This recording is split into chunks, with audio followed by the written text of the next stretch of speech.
তো good morning বন্ধুরা, এখন ঘড়িতে বাজে সকাল 6-7টা। আর এটা হচ্ছে আমার প্রথম ভিডিও, ফার্স্ট ব্লগিং ভিডিও, গ্রামের দৃশ্য। তো বন্ধুরা, মোটামুটি সকালে ঘুম থেকে উঠে ফ্রেশ হয়ে কিছু খাওয়া দাওয়া করে চলে গিয়েছিলাম। আমাদের একটা রাস্তা ধারে একটা পুরনো একটা বাড়ি ছিল, কাঠের বাড়ি ছিল, কাঠ আর টিন দিয়ে তৈরি। সেটা ভাঙতে গিয়েছিলাম, কারণ সরকারের নির্দেশ, এখন তো সরকারি জায়গাগুলো সব ভাঙতে হচ্ছে। দেখুন, ভাঙা কমপ্লিট করে সমস্ত জিনিস ইঞ্জিন ভ্যানের মধ্যে তুলে নিয়েছিলাম বাড়ির উদ্দেশ্যে আসার জন্যে। আজকের প্রচণ্ড গরম ছিল, যে কারণে মুখের অবস্থা একবারে খারাপ হয়ে গিয়েছিল। আর এটা হচ্ছে দীঘা কলকাতা রোড, NH41। তো বাড়িতে যে দেখা হচ্ছে বন্ধুরা একদম। তো বন্ধুরা, মোটামুটি এখন ফ্রেশ হয়ে গিয়েছি, এখন স্নান হয়ে গিয়েছে, খাওয়া হয়ে গিয়েছে। এখন ঘড়িতে বাজে প্রায় 5:30-6টা। একটু বাজারের দিকে যাব, বাজারের দিকে একটু ঘুরে তারপরে বাড়িতে আবার রওনা দেবো।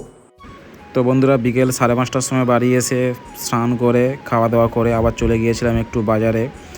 আজকে গিয়েছিলাম চাগ্রাম বলে একটা ক্যাফে আছে, সেখানে গিয়েছিলাম। সেখানে এসে হচ্ছে আমি এসেছিলাম, আর একটা আমার বন্ধু এসেছিল। সেখানে এসে আমরা সিঙ্গারা চা অর্ডার দিয়েছিলাম। চা খেতে খেতে একটু হালকা আড্ডা মারছিলাম। আড্ডা মারতে মারতে আমাদের মাঝখানে সিঙ্গারা এসে গেল।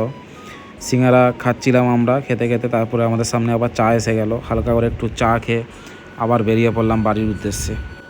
তো বন্ধুরা, এটা হচ্ছে সেই বিখ্যাত চাগ্রাম, যেটা হচ্ছে রামতরকে অবস্থিত, মেছেদা, পূর্ব মেদিনীপুর। তো ফাইনালি বন্ধুরা, এখন বাড়িতে এসে গেছি। এখন ঘড়ির কাঁটা 9টা 10। সারাদিন একটা ছোট্ট ব্লগ নিয়ে আপনাদের মাঝে আজকের মতো শেষ। আবার আগামীকাল দেখা হচ্ছে। ভালো থাকবেন, সুস্থ থাকবেন। Good night, good bye.